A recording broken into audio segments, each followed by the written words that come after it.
What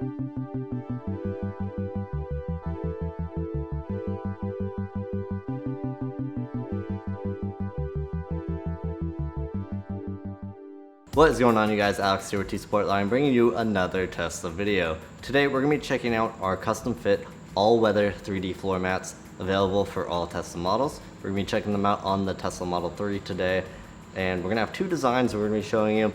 One is going to be the Kagu, one is going to be the Elitect, and these are both going to feature the same construction, so they're going to be custom fit. They're going to come up a little bit higher on the sides to capture any spills or things like that.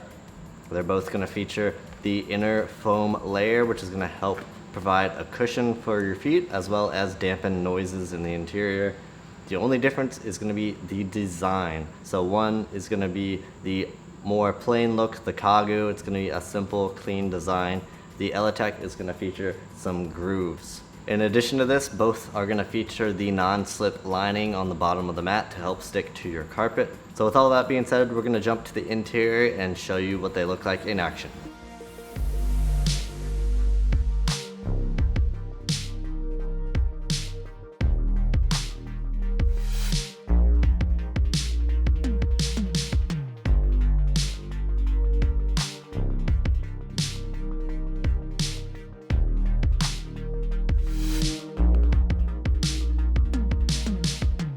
Alright, so that does it today for our overview of the all-weather 3D floor mats for all Tesla models. If you want to check this out for yourself, you can do that at tsportline.com. If you found this video helpful, make sure to leave a like. If you're not already, subscribe and hit the bell to be notified whenever we post new videos. We've got lots more Tesla content coming very soon. Thank you for watching, and we'll see you in the next one.